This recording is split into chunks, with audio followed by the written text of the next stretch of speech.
Atos dos Apóstolos. Capítulo 3. A Grande Comissão.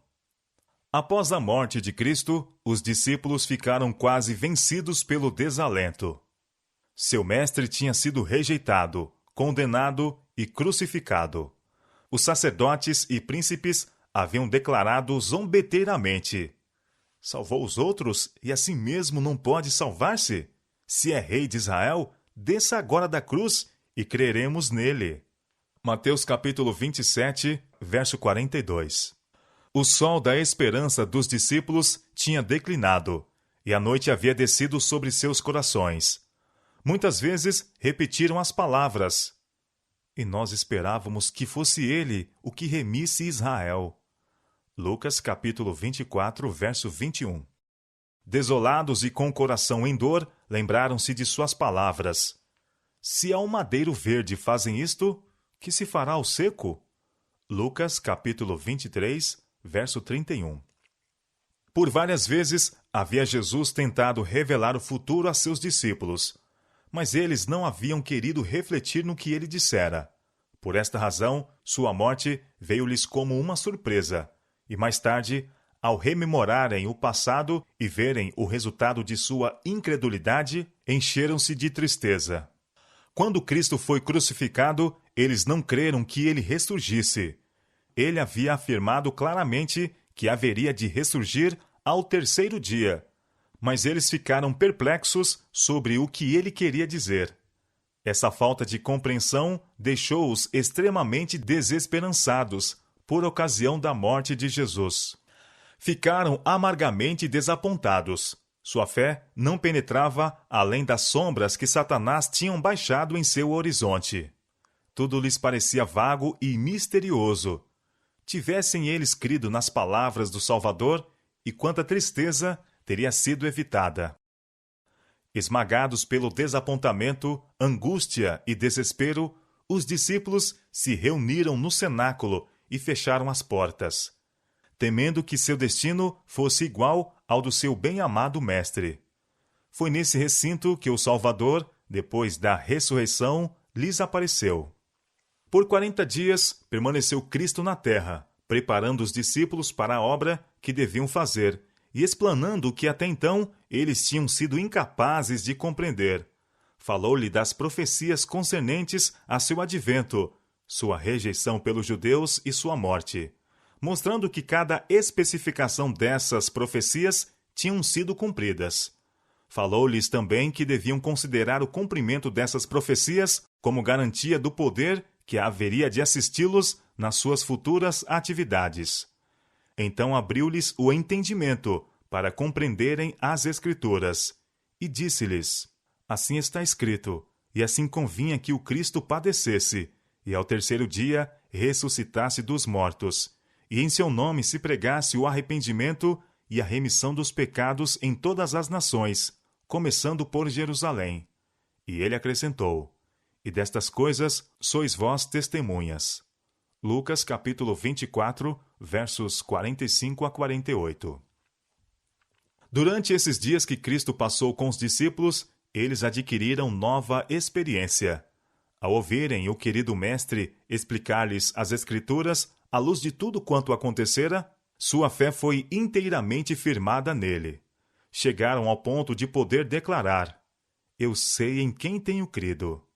Começaram a compreender a natureza e extensão de sua obra e a reconhecer que deviam proclamar ao mundo as verdades a eles confiadas. Os acontecimentos da vida de Cristo, sua morte e ressurreição, as profecias que apontavam para esses acontecimentos, os mistérios do plano da salvação, o poder de Jesus para a remissão de pecados, de todas essas coisas haviam eles sido testemunhas e deviam torná-las conhecidas ao mundo. Deviam proclamar o evangelho de paz e salvação, mediante o arrependimento e o poder do Salvador.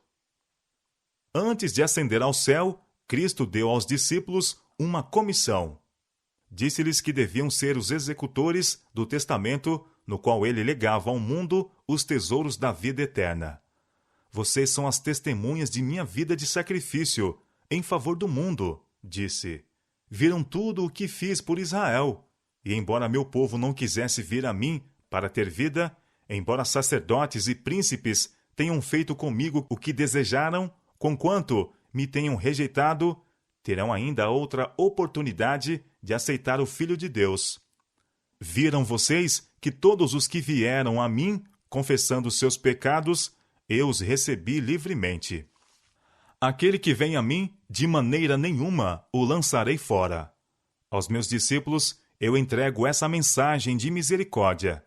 Ela deve ser dada tanto a judeus como a gentios, primeiro a Israel, e então a todas as nações, línguas e povos. Todos os que crerem devem ser congregados numa única igreja. A comissão do Evangelho é a carta magna, missionária do reino de Cristo. Os discípulos deviam trabalhar fervorosamente pelas pessoas, estendendo a todas o convite de misericórdia. Não deviam esperar que o povo viesse a eles, deviam eles ir ao povo com a mensagem. Deviam os discípulos levar avante sua obra no nome de Cristo. Cada uma de suas palavras e cada ato devia atrair a atenção sobre seu nome como possuindo esse poder vital pelo qual os pecadores podem ser salvos. Sua fé devia centralizar-se naquele que é a fonte de misericórdia e poder. Em seu nome, deviam apresentar suas petições ao Pai e receberiam resposta. Deviam batizar no nome do Pai, do Filho e do Espírito Santo. O nome de Cristo devia ser a senha, a insígnia, o laço de união, a autoridade para sua norma de prosseguimento e fonte de seu sucesso. Nada devia ser reconhecido em seu reino que não trouxesse seu nome e inscrição. Quando Cristo disse aos discípulos, "Ide em meu nome, ajuntar na igreja a todos quantos crerem", deixou claro perante eles a necessidade de manterem simplicidade. Quanto menor fosse a ostentação e exibicionismo, maior seria sua influência para o bem. Os discípulos deviam falar com a mesma simplicidade com que Cristo havia falado. Deviam imprimir no coração dos ouvintes as mesmas lições que lhes havia ensinado. Cristo não disse a seus discípulos que sua obra seria fácil. Mostrou-lhes a vasta confederação do mal arregimentada contra eles.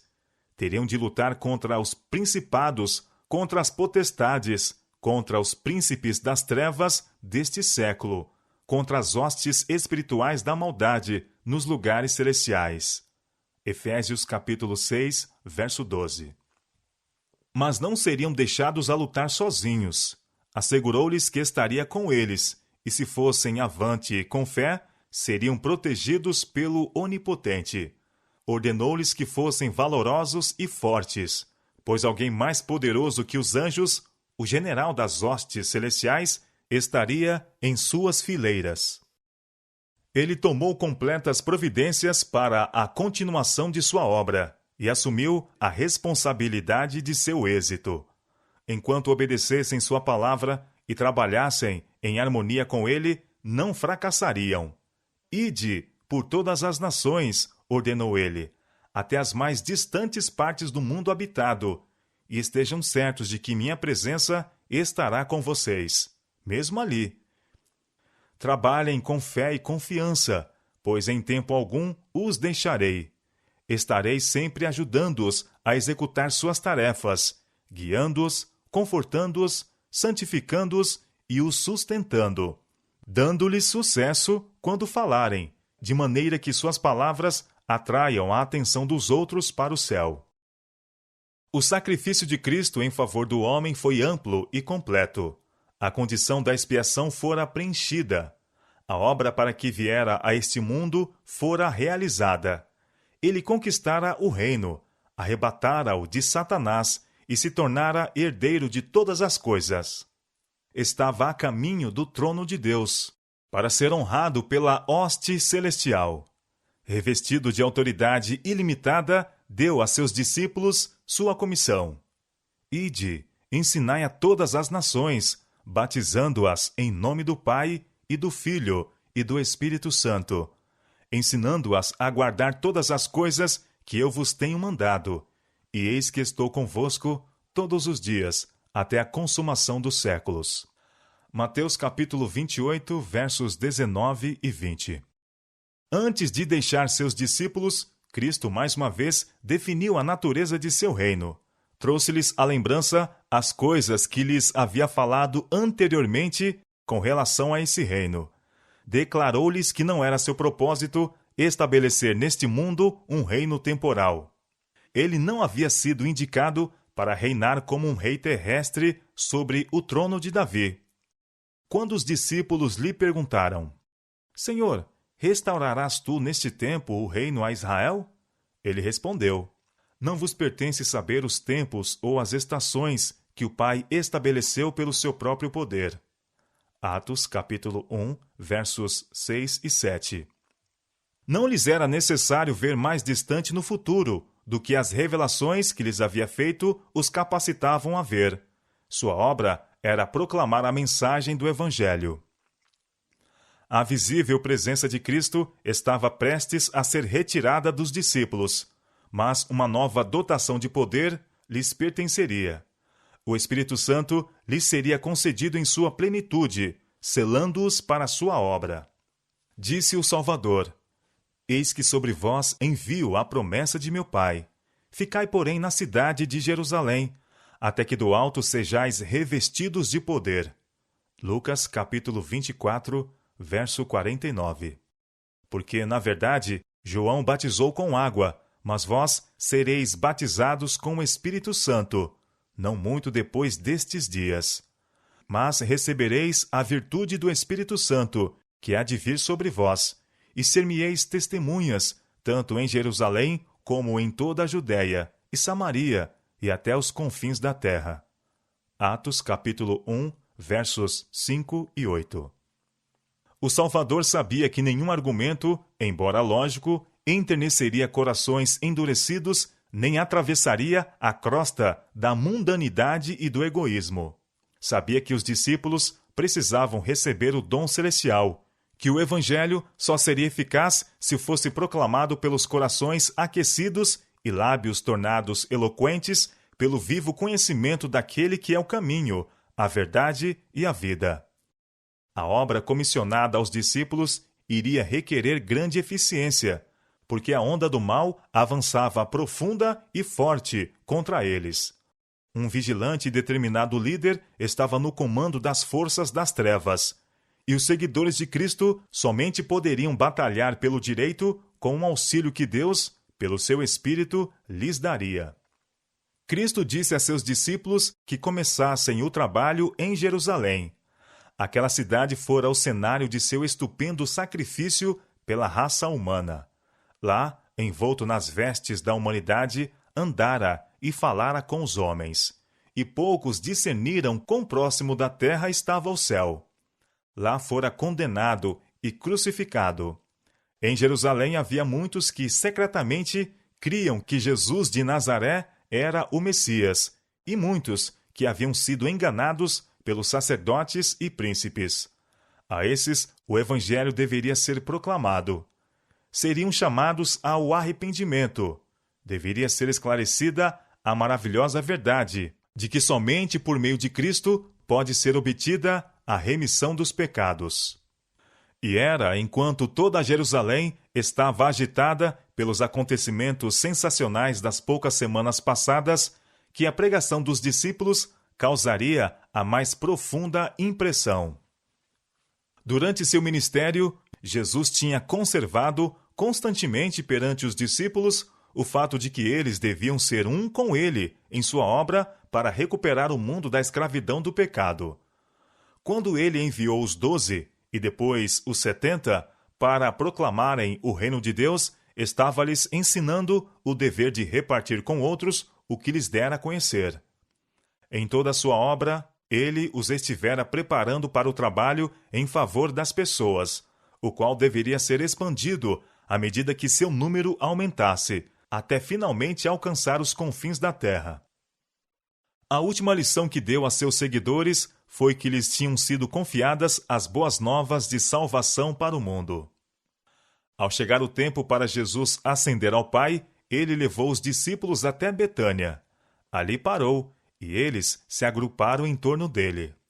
com as mãos estendidas para abençoar, como a assegurar-lhe seu protetor cuidado, vagarosamente subiu dentre eles. E aconteceu que, abençoando-os ele, se apartou deles e foi elevado ao céu. Lucas capítulo 24, verso 51. Enquanto os discípulos olhavam atônitos para o alto, procurando captar o último vislumbre da ascensão do Senhor, foi ele recebido pela jubilosa hoste de anjos celestiais. Enquanto esses anjos o acompanhavam às cortes celestiais, cantavam triunfalmente: Reinos da terra, cantai a Deus, cantai louvores ao Senhor, aquele que vai montado sobre os céus dos céus. Dai a Deus fortaleza, a sua excelência está sobre Israel, e a sua fortaleza nas mais altas nuvens. Salmo capítulo 68, versos 32 a 34. Os discípulos ainda estavam com os olhos fitos no céu, quando, eis que junto deles se puseram 2 varões vestidos de branco, os quais lhes disseram: Varões galileus, por que estáis olhando para o céu? Esse Jesus, que dentre vós foi recebido em cima no céu, há de vir, assim como para o céu o vistes ir. Atos capítulo 1, versos 10 e 11. A promessa da segunda vinda de Cristo deveria ser conservada sempre viva na mente de seus discípulos. O mesmo Jesus, a quem viram subir ao céu, viria outra vez, para receber aos que na terra se entregassem a seu serviço. A mesma voz que lhes disse: Estou convosco todos os dias, até a consumação dos séculos. Lhes daria as boas-vindas à sua presença no reino celestial. Como no cerimonial típico, o sumo sacerdote despia suas vestes pontificais e oficiava vestido de linho branco dos sacerdotes comuns. Assim Cristo abandonou suas vestes reais e se vestiu de humanidade, oferecendo-se em sacrifício, sendo ele mesmo o sacerdote, ele mesmo a vítima. Como sumo sacerdote, depois de realizar essa cerimônia, no Santo dos Santos, deixava o local e se apresentava à expectante multidão em suas roupas pontificais, assim Cristo virá a segunda vez, trajando os mais alvos vestidos, como nenhum lavandeiro sobre a terra os poderia branquear. Marcos capítulo 9, verso 3. Ele virá na sua própria glória e na glória de seu Pai, e toda a hoste angélica o escoltará em seu caminho. Assim se cumprirá a promessa de Cristo a seus discípulos: Virei outra vez, e vos levarei para mim mesmo. João capítulo 14, verso 3. A todos os que o têm amado e esperado por ele coroará com honra, glória e imortalidade. Os justos mortos ressurgirão de suas sepulturas, e os que estiverem vivos serão arrebatados com eles para encontrar o Senhor nos ares.